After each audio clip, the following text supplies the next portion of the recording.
গরম মশলা, দারচিনি আর লং আর তেজপাতা করে দিয়েছি। তেলটা আমার গরমই আছে যেহেতু আলুটা ভাজে রেখেছিলাম। এবারে দিয়ে দিলাম পেঁয়াজগুলো। আজকে মাংস আমি দুরকম বানাবো, দুরকমটাই তোমাদের সাথে শেয়ার করবো।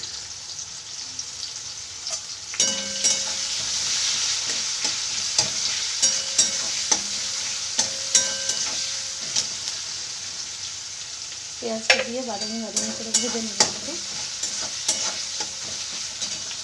ভাজা হয়ে গেছে, এই যে নরম করে একটু ভাজা হয়ে গেছে কাঁচ কাঁচ মতো করে। তারপর আমি দিয়ে দিচ্ছি চিকেনের পিসগুলো।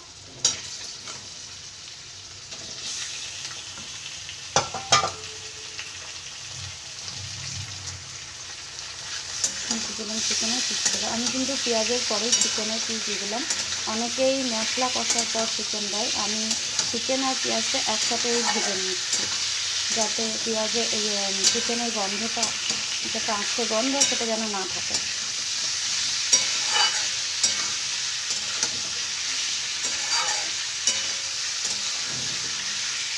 এভাবে আমি কিছুক্ষণ চিকেনটা ভেজে নেওয়ার পরে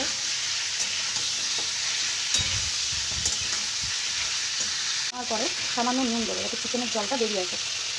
মশলার সময় আমি আরেকবার দেবো, তো এখন অল্প দিলাম যাতে চিকেনের জলটা বেরিয়ে আসে। এই নুনটা দেওয়ার পর আমি একটা ঢাকনা দিয়ে দেবো। চিকেনের জলটা বেরিয়ে আসছে, আমি নুনটা দিয়ে ঢাকা দিয়ে একটু আঁচটা সিম করে দেবো। এতক্ষণ কিন্তু আমার ফুল ফ্লেম ছিল, ফুল ফ্লেমেই কিন্তু আমি কাজটা করছি। তো আমি একটুখানি ঢাকা দিয়ে দেবো কিছুক্ষণের জন্য। কিছুক্ষণ পর চলে এসেছি, দেখো কতটা জল বেরিয়েছে, দেখো কতটা জল বেরিয়েছে, দেখো এই জলটাতে আমার কিন্তু চিকেনটা কষা হয়ে যাবে। এবার আমি আবার ফ্লেমটা বাড়িয়ে দিলাম, দিয়ে এর মধ্যে একে একে, যেহেতু মশলা বাটাটাতে একটুখানি লঙ্কা কম দিয়েছিলাম তাই কুচানো কিছু কাঁচা লঙ্কা, দুটো মতন কাঁচা লঙ্কা কুচিয়ে দিয়ে দিলাম, সাথে এরকম টমেটো কুচি দিয়ে দিলাম এটার মধ্যে। আমি এখন কিন্তু আমি কোনো মশলা দিই না। তবে টমেটোটা দিয়ে কিছুক্ষণ নাড়িয়ে আবার 2 মিনিটের মতো ঢাকা দিয়ে দেবো যাতে টমেটোটা একটু গলে যায়, একটু সেদ্ধ হয়ে যায়, কাঁচা ভাজা যেন চলে যায়। তার জন্য আবার একটু সিম করে দিয়ে আমি ঢাকা দিয়ে দেবো। দেখো টমেটোগুলো গলে গেছে, আরও কিছুটা জল বেরিয়েছে চিকেনের মধ্যে থেকে, আর টমেটোগুলো দেখো একদম গলে গেছে। দেখো টমেটোগুলো এখন গলে গেছে। এটা এবার আরও কিছুটা মশলা দিয়ে করতে করতে আরও গলে যাবে। এখনও পর্যন্ত চিকেনটা আমার দেখো একদম ক্যাচক্যাচে লাগছে টমেটো মশলা। এবার আমি আস্তে আস্তে সব মশলা একে একে দিয়ে দেবো। ফার্স্টে এই যে আমি বেটে রাখা আমার আদা রসুনের পেস্ট, এটা একটু মানে কম মশলা দিয়ে আমি করবো, এটা চিকেনটা এটা ঝোল করবো, আলু দিয়ে এটা ঝোল করবো। সিমটা বাড়িয়ে নিতে হবে, কারণ মশলা করার সময় আঁচ বেশি থাকা দরকার, বেশি আঁচে মশলা কষানো করতে হয়।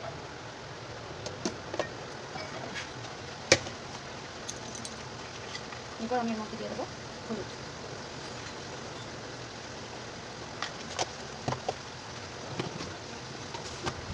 এর মধ্যে দিয়ে দেবো ধনেগুলো।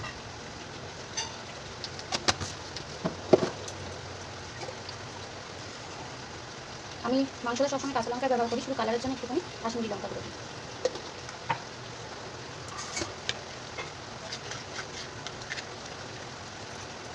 সামান্য মিট মশলা, হ্যাঁ মিট মশলা, আমি মিট মশলাই বললাম, চিকেনের মধ্যে আমি কিন্তু মিট মশলাই ব্যবহার করি। চিকেন মশলাটা কেমন যেন আমার পোড়া পোড়া গন্ধ লাগে, তাই আমি মিট মশলাটা ব্যবহার করি। এইভাবে মশলাগুলো দিয়ে কষানোর পর এখন তোমরা কালারটা একটু দেখো,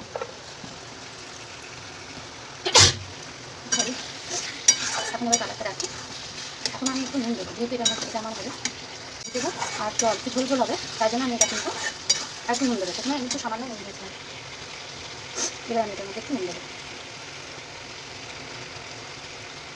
আর একটা কথা, চিকেনে কিন্তু আমি সবসময় রসুন দেখতে বেশি ব্যবহার করি, কারণ রসুনে যে কোনো আঁচের গন্ধটা চলে যায়।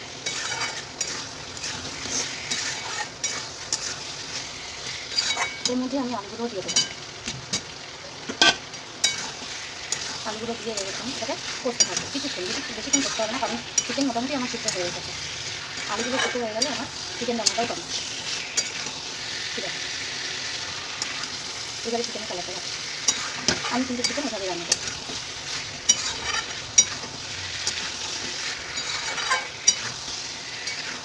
আজ এখন আমি দুরকম পদ্ধতিতে চিকেন রান্না করবো, এটা ঝোল করলাম, আর একটা পরোটা বা রুটির সাথে খাওয়ার জন্য আজকাল ফেসবুক, ইউটিউব, ইনস্টাগ্রাম সবই একটা চিকেন রান্না দেখাচ্ছে, সেই রান্নাটা আমি একটু করার চেষ্টা করবো, দেখি দামি খেতে পারি।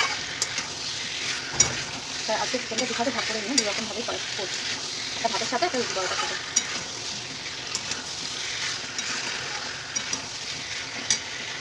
এটা একটু হোক, তখন আমি একটু গরম জল দিচ্ছি। চিকেনে আমি গরম জল, উষ্ণ গরম জলই দেবো।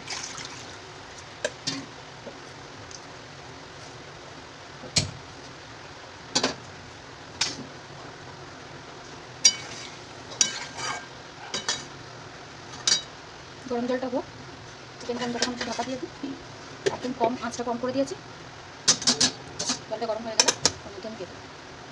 গরম হয়ে গেছে বন্ধুরা, আমি এবারে এটাকে এই জল দেবো, এর মধ্যে জল দেবো, গরম জল এর মধ্যে দেবো। উষ্ণ গরম জল দিলে চিকেনের টেস্টটা একদম ঠিকঠাক থাকে। কাঁচা জলটা না দিয়ে একটু উষ্ণ গরম জল দেওয়ার চেষ্টা করবেন। দিয়ে দিচ্ছি আস্তে আস্তে।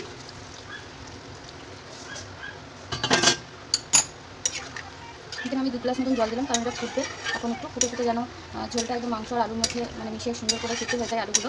তার জন্য আমি একটু বেশি করে জল দিলাম। আমি আগেই বলেছি এটা একটু ঝোল ঝোল হবে, এতটাও ঝোল না, একটু ফুটে এটা কমে আসবে, হাফ হয়ে যাবে, তখন আমি এটা একটু গরম মশলা দিয়ে নামিয়ে দেবো। এখন এই পর্যন্তই। এরপর আমি নামাবো যখন, তখন আবার আসছি। এখন আমি এটা ফুটতে দেবো, একদম ঢাকা দিয়ে দেবো। মাংস আমার রেডি, এই ঝোলটাই থাকবে। এর মধ্যে একটু গরম মশলা দেবো। মুরগির মাংস গরম মশলা ছাড়া আমি কিন্তু রাখতে পারি না, আমি তো গরম মশলা দিই, খুব ভালো লাগে গন্ধটা। তাহলে চিকেনের ঝোল আমার রেডি। এরপর একটা নতুন রেসিপি নিয়ে আমি পরে আসবো। তো এখানে আমার চিকেন রান্না শেষ। আজকে আমি শুধু চিকেন রান্নাটাই তোমাদের সাথে শেয়ার করলাম।